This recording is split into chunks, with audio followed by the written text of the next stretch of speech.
बिहार की राजनीति में एक बड़ा और ऐतिहासिक बदलाव देखने को मिला है। आरजेडी में आज औपचारिक रूप से नए युग की शुरुआत हो गई है। पार्टी ने तेजस्वी यादव को आरजेडी का राष्ट्रीय कार्यकारी अध्यक्ष नियुक्त कर दिया है। इसके साथ ही लगभग 3 दशक तक पार्टी की कमान संभालने वाले लालू प्रसाद यादव के राजनीतिक युग का आधिकारिक अंत माना जा रहा है। आरजेडी की स्थापना वर्ष 1997 में हुई थी और तब से लेकर अब तक लालू यादव ही पार्टी के राष्ट्रीय अध्यक्ष रहे। उनके नेतृत्व में पार्टी ने कई उतार चढ़ाव देखे, सत्ता भी संभाली और विपक्ष की भूमिका भी निभाई। अब पार्टी ने संगठनात्मक बदलाव करते हुए जिम्मेदारी नई पीढ़ी को सौंप दी है। इस फैसले के बाद तेजस्वी यादव पार्टी के सबसे बड़े निर्णयकर्ता के रूप में सामने आए हैं। आरजेडी ने आधिकारिक एक्स हैंडल पर इस फैसले की जानकारी साझा की। पोस्ट में लिखा गया, एक नए युग की शुरुआत। तेजस्वी यादव जी को राष्ट्रीय जनता दल का राष्ट्रीय कार्यकारी अध्यक्ष नियुक्त किया गया है। इस पोस्ट के बाद पार्टी कार्यकर्ताओं और समर्थकों में नई ऊर्जा देखने को मिली। ये महत्वपूर्ण घोषणा आरजेडी की राष्ट्रीय कार्यकारिणी की बैठक के उद्घाटन सत्र में की गई। इस बैठक में लालू यादव, उनकी पत्नी राबड़ी देवी, पार्टी के वरिष्ठ नेता और देश भर से आए प्रतिनिधि मौजूद रहे। बैठक के बाद लालू यादव ने अपने बेटे तेजस्वी यादव को औपचारिक रूप से नियुक्ति पत्र सौंपा।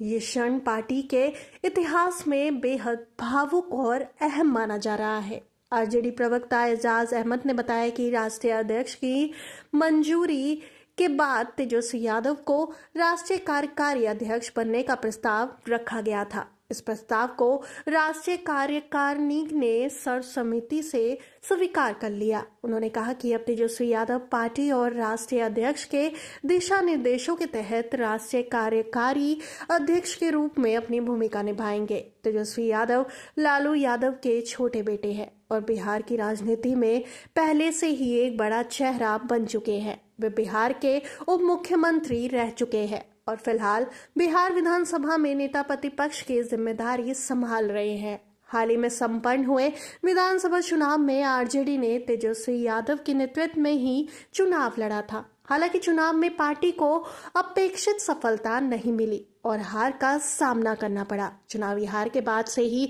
पार्टी के भीतर आत्ममंथन और संगठनात्मक बदलाव की चर्चा चल रही थी।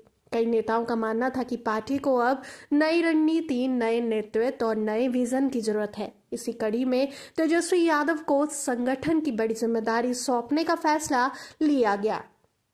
पार्टी सूत्रों के अनुसार आने वाले समय में आरजेडी में और भी संगठनात्मक बदलाव हो सकते हैं। तेजस्वी यादव की भूमिका अब केवल एक नेता तक सीमित नहीं रहेगी, बल्कि वे संगठन को मजबूत करने, युवाओं को जोड़ने और आगामी चुनावों के लिए पार्टी को तैयार करने की जिम्मेदारी भी निभाएंगे। आरजेडी में ये बदलाव सिर्फ एक पद परिवर्तन नहीं, बल्कि इसे पीढ़ीगत नेतृत्व परिवर्तन के रूप में देखा जा रहा है। लालू यादव के लंबे राजनीतिक सफर के बाद अब तेजस्वी यादव के कंधों पर पार्टी का भविष्य टिका है। आने वाले समय में ये देखना दिलचस्प होगा कि तेजस्वी यादव किस तरह पार्टी को आगे ले जाते हैं और बिहार की राजनीति में अपनी नई पहचान कैसे मजबूत करते हैं।